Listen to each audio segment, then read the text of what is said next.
It is time for another installment in the Will Campbell analysis series. Previously, I've covered the arm discrepancy issue right after the combine, and before that, I did an hour-long data analytics video covering how Will Campbell can play tackle at the NFL level, using numbers and not just feelings or bias. Now, some of you think I'm stuck in the Will Campbell camp because you hate watch Will Campbell content, but I must point out that I like most of the top prospects in the draft, with Abdul Carter being essentially my top guy since April 7th of 2024 after the first reports about him switching to edge in spring ball came out. Now, I continue to discuss Will Campbell not just because he's a top prospect and should be near the top of the list for the New England Patriots because of their offensive line needs, but I'm also attempting to debunk some misguided takes and emotions about Campbell. And now that the goalposts are being moved back once again, the arm length has been debunked as predicted. So now people are hung up on wingspan, which I totally agree with is narrow. It's an outlier for Will Campbell. He does not have broad shoulders, and even though he's got those 33-inch length arms, which obviously are not really long, but it's the shoulders that make him have this narrow wingspan, which we'll get into a bit. Now, we need to discuss how the media and fans are starting to value the wingspan for an offensive tackle as if it has the same weight on a tackle as it does for a defensive back or a receiver or a linebacker. That's where wingspan kind of has some weight. Now, I know that arm length is part of the wingspan measurement, right? So maybe it's just that close relationship there. It's the next easy thing just to slide onto. But once again, I feel as if we're hearing assessments that are not being backed by any data or any science, or more importantly, any football application. Yes, in the modern NFL, wingspan is still a measurement for offensive tackles, but its importance is really insignificant relative to other traits like foot speed, balance, technique, play strength, and even arm length. Yes, arm length should have a much higher weight than wingspan. But even then, just the general movements, power output, is far superior. And here's why. Number one, easy. There's an emphasis on foot speed and agility over length. Modern NFL defensive players are quicker. They cover feet more than inches, right? With their speed. More athletic edge rushers who rely on speed and bend rather than just pure power. That's another thing to consider. The guys are becoming more bendy, more athletic, dynamic.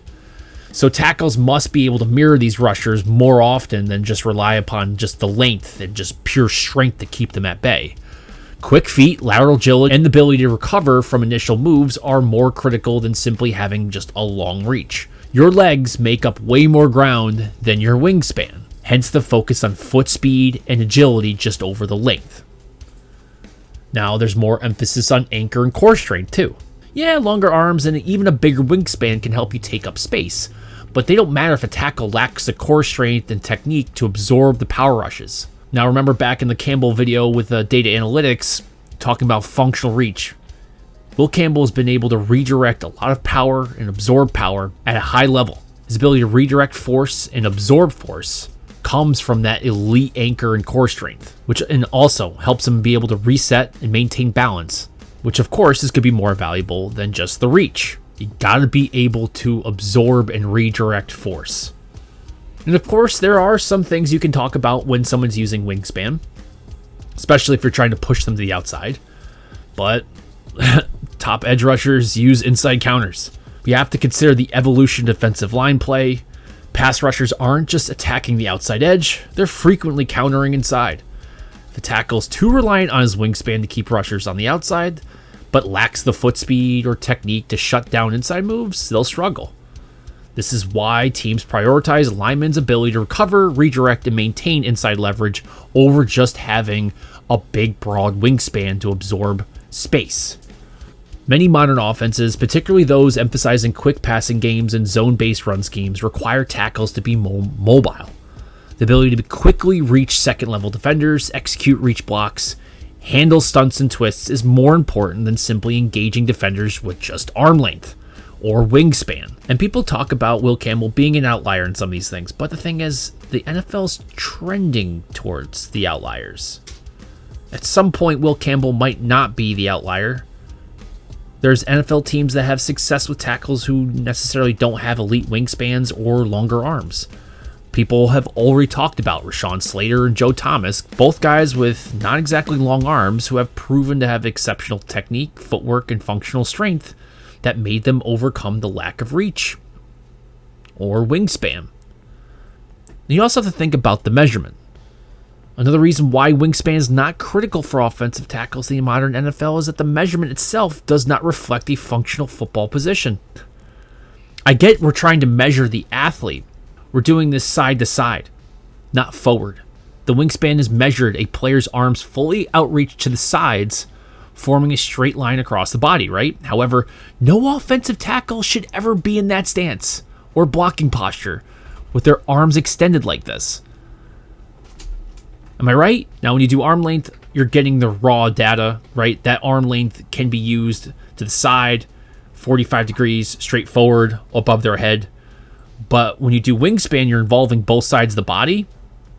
That's the position that is the anatomical position you're measuring, not parts of the body. You're measuring the position, right? And then from there, you can derive clavicle length and a few other things. But why are we worried about the measurement from left to right for an offensive tackle? If you see an offensive tackle in that position, he's screwed. Offensive tackles keep their hands inside and tight, not spread wide. An offensive tackle hands are most effective when they are positioned in front of their chest, inside the defender's frame, not in the opposite. There should be no time that becomes a beneficial position for them to be in. Inside and tight is the optimum position for generating power, maintaining leverage, and keeping control over the block. If a tackle were to block with their arms extended out to the sides like a wingspan measurement suggests, that would have no functional strength at all. There's no weight behind it. There's no body behind it. There's no way to generate power. It's an incredibly compromising position. You're talking injuries all over the place. No ability to redirect rushers. They would easily lose leverage. Hip extension goes forward to back, side to side, you got nothing. Which brings us back to the point, which is length only matters when it can actually be used properly. Even if the tackle has a massive wingspan, they don't get to use that entire length unless their arms are extended directly in front of them, which is when the reach comes in, the arm length. Yes, arm length does matter, but wingspan, very little. All people can derive from it is just, okay, you can know what his arm length is. Now we can tell how wide his shoulders are. The things we're talking about is in front. Offensive linemen work in front of them. Offensive linemen are coached to strike inside with their hands, lock onto the defender's chest or shoulders, and maintain control. That has nothing to do with wingspan. That's arm length. If their arms are too wide or extended at an inefficient angle, they will lose strength and allow defenders to break their grip easily. Or you get a holding call. Power comes from a compact frame, not outstretched arms. You generate strength and power from the base, the core, upper body mechanics, which primal planes, it's forward and back. Nothing with the sides. A lineman with strong, compact hand positioning can deliver much more forceful and effective strikes than one that simply relies upon arms just being out there but lacks technique. That's why some of these tackles with shorter arms actually have excellent hand placement. You go to Rashawn Slater and Joe Thomas. Those are tackles with forceful and accurate strikes. They have succeeded despite not having these elite wingspan measurements, because guess what? For them, it doesn't matter. You have long arms, they're out to the side, wide in that wingspan position. Again, that's what we're measuring. We're measuring the position because we know what the arm length is. I'll have to repeat that several more times, I think. If a tackle tries to extend their arms too wide to utilize their full wingspan in some position, they'll expose their chest and risk losing inside leverage. Defensive linemen will easily take advantage of that. Nice trained swipe away extends the hands, rip right through wide punches. They'll exploit poor hand placement. Again, no functional reach, no strength there. That long wingspan does not protect the tackle if they don't have proper timing, balance, and strength in their punch. It won't work. And they won't have it if they're if they're reaching out to the sides. Functional length is more important than wingspan. We know this. So, a wingspan is measured with the arms fully extended out to the sides.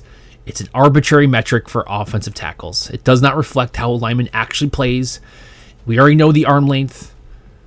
We know this. And no tackle is ever in that position where their arms are stretched out wide. Instead, what truly matters is, a tackle uses their hands in front of their body maintaining inside control, delivering an effective punch, and sustaining blocks with balance and strength. That's how sustained blocks are achieved, not with arm length or wingspan, but with balance and strength. Functional length, not raw wingspan or raw arm length. You can have those things, but if you can't control them, they're useless to you. Because guess what? Modern day edge rushers will own that. There are plenty of long arm, big, wide wingspan tackles that never see the field. The ones that have good lower body mechanics, good foot speed, core strength, able to anchor, those are the things that actually translate to success on the field. When an offensive tackle blocks, their power comes from a kinetic chain that begins with the lower body, the feet, the hips, and transfers through the core into the upper body and arms. Lower body first, bottom up. The most effective way to generate and absorb force is to keep the hands inside the frame in front of the chest. The biomechanical weakness of outstretched arms is a problem, especially out to the side.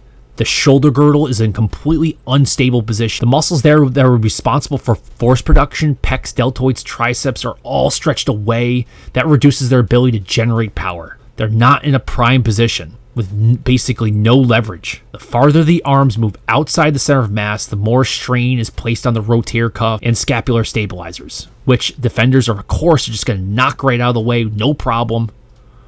And it puts these offensive tackles at risk. Ask how some of these linebackers pop biceps and pecs because their arms are outstretched to the side. They're trying to arm tackle, right? Too much pressure, pop. They don't have anything backing them up. Arms are out too wide. Lat engagement's decreased. It's minimized. Ability to sustain the power and transfer it in the core. All that is outstretched. And ask yourself, I mean, if you're going to try to stop somebody running by you, or are you just going to put your hand out to the side? No, you're going to have to put your body in front of it. You want to do an optimum pass blocking or run blocking? Elbows are bent at 90 to 120 degrees. Hands are inside the chest width, ready to hit the numbers on the defender's jersey. The arms just function as levers with mechanical advantage that are using the muscle engagement to maximize and control the power. They're not the ones generating the power. They're just the levers for it. And it has to be within the body frame. And you don't have to know all the biomechanics of this stuff, but if you just want to go back to like middle school, high school, you can just talk geometry with it, really. There's a geometry perspective to it. When a tackle keeps his arms inside and bent, they create an isosceles triangle between the hands and chest. This shape distributes force efficiently, allowing the tackle to absorb impact without losing balance, keeps the elbows tight, and engage stronger muscles, like the pecs, lats, and triceps for sustained power. Because if you think about it, in physics, force is best applied perpendicular to the surface it's pushing against, right? So a tackle who keeps their hands directly in front can deliver force straight into the defender rather than allowing their arms to get knocked wide and losing balance. Which brings us back to functional length, functional arm length, arm extension angles. If a tackle extends too early or too far, their arms become a weak point. If the tackle extends at the right angle, 45, 60 degree forward, they maximize reach while keeping strength and control. Can't really do that from wide. And there's lever mechanics involved too. There's obviously the elbow will act as a fulcrum, so like I think that'd be second class lever, like a wheelbarrow, which will keep the force application closer to the core, enhances power. Extending too far involves the fulcrum away, which making it harder to sustain force against the power defender. This is why tackles that have some shorter wingspans and arm lengths, but have that elite punching timing, hand placement, and recovery ability, can outperform those who are just massively long wingspans, who just can't use them effectively. So there's some biomechanical and some geometric framework to say the wingspan measurement doesn't really apply that much to offensive tackles, especially in terms of what makes a tackle good. Delivering, redirecting, and absorbing force. That does not happen in that wide stretched position, which is why you look at functional arm length, the technique, hand positioning. These things are far more important than raw wingspan. And the thing is, the wingspan doesn't impact those abilities, right? The things that actually make a tackle good are not impacted by wingspan. It's not in the formula, not biomechanically, not technically. It's out of the equation. Does that make sense now?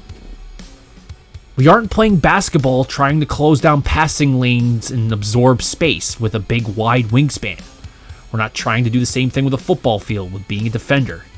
Not just trying to absorb space and prevent somebody from getting the ball. They're not batting down other humans. They're trying to absorb force and leverage. You don't have to force or leverage in the wingspan measurement. Those things aren't calculated there. And the thing is, we already know Campbell's arm length. So why is his wingspan so short? His clavicles, his shoulder width. Now, for those who are going to say, oh yeah, he's got short, narrow shoulders, are you going to sit here and tell us why that's a bad thing?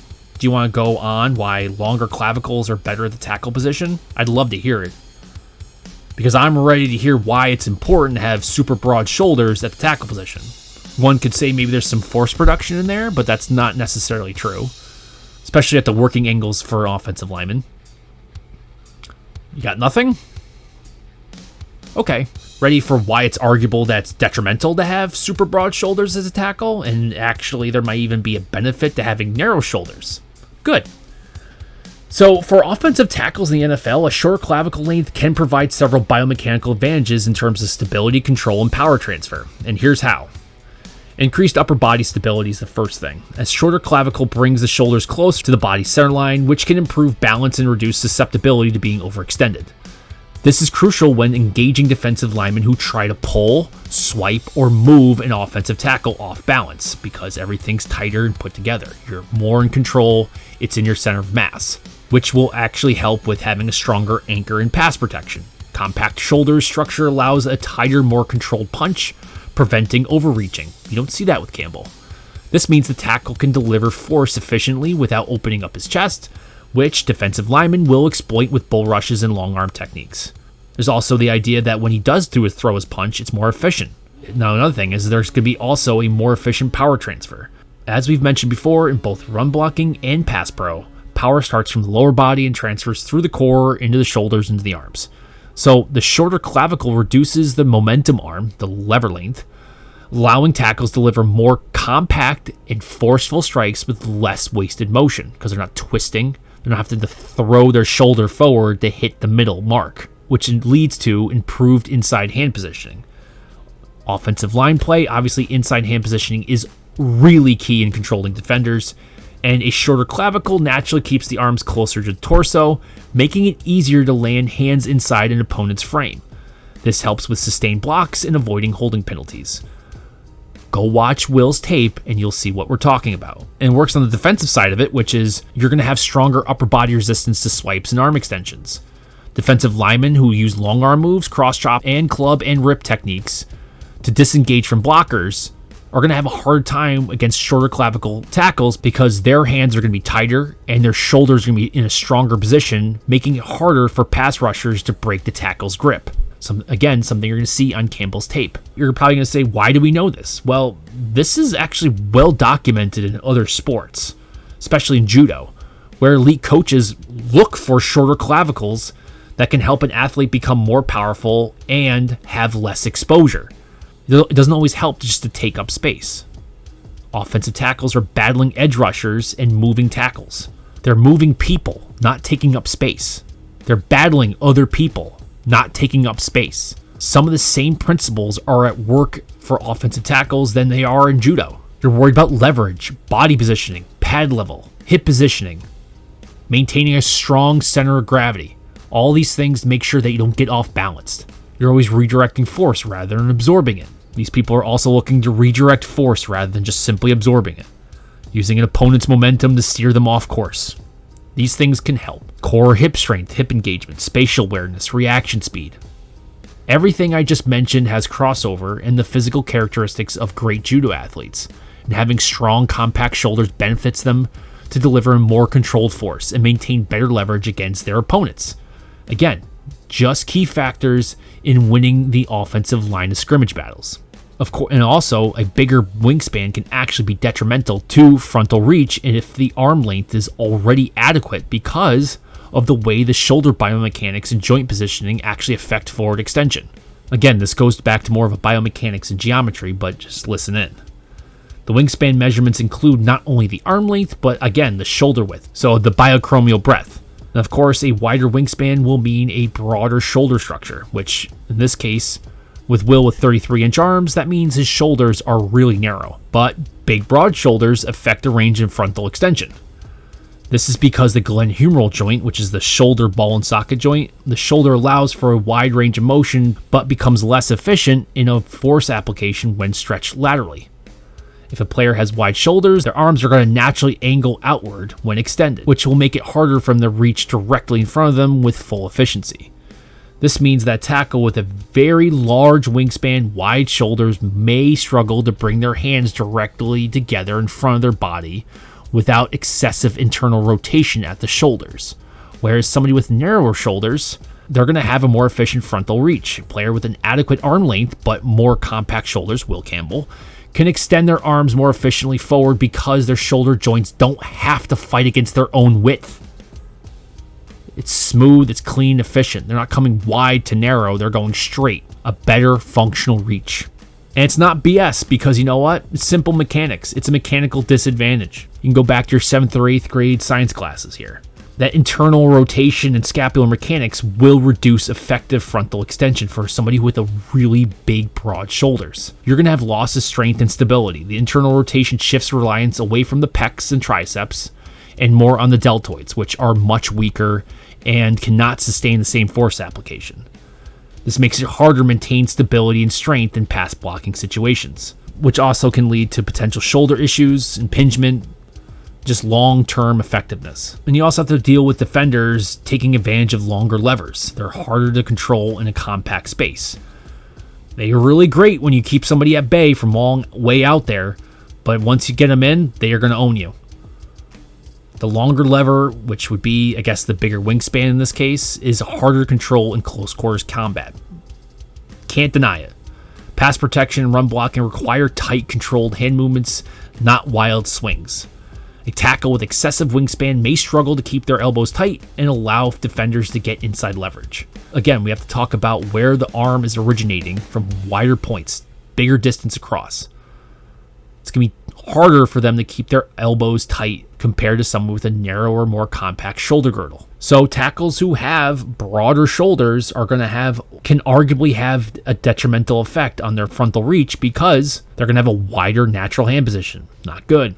It also increases the need for internal rotation at the shoulder, reduces strength, reduces stability, so they have less control. Makes frontal force application less efficient. They're shifting their force away from the optimal muscle groups. It's going to be at the shoulder, not in the chest, if they can't keep things tight. And also creates control issues in close quarters play. This is obviously going to make hand placement more difficult, and big punch recovery is going to be a little bit harder to do. So for offensive tackles, functional arm length still reigns supreme. Hand positioning, foot speed, anchor strength, core strength. These things matter far more than just raw wingspan, shoulder width. So not only are we talking about how the wingspan doesn't really apply to the offensive tackle positions because one, we know what their arm length is and that's more important, but two, we don't want our offensive tackles to be in that position with their arms outstretched to the side, how the tackle actually plays on the field. But then we also have to consider that there's some science that says, hey, having really broad shoulders is not really conducive for tackles in modern day football. And of course, you can go out and you can find great examples of really strong offensive tackles that have excelled with really long arms, big, broad shoulders. But at the left tackle position, not so much anymore. And in fact, the numbers are showing us that the tackles are getting more and more athletic. They're getting more dynamic. They're being less and less of them are being built by big giant refrigerators because you're giving defensive linemen bigger targets, more things to grab on and rip and toss about. Again, going back to that judo, you're trying to be compact and forceful with your arms. You're looking for an athlete to be more efficient, more functional, precise, accurate. Just things to think about. So am I worried about Will Campbell's wingspan being an outlier? Not really, because he excels at all the things that really do translate to the field. Measurements matter. I understand that. But they're not all weighted the same. And I would never say that like arm length didn't matter that much. Yeah, of course it does. It is something to care about. But now we're going on the wingspan. You guys need to understand the hierarchy of some of these measurements, what positions they actually mean anything for, which positions that really has a lot of weight for. So, does it really matter for Will Campbell that he has a narrow wingspan? I don't think so. And like some of the information that we just went over, one could argue that having narrower shoulder width is beneficial as long as the arm length is adequate. Anyway, now it's time to hear from you guys. I'd love to hear your biomechanical breakdown of why it's important, why the wingspan needs to be huge for offensive tackle to be good. Can't wait. If you guys like this content, please like and subscribe. And as always, thanks for watching.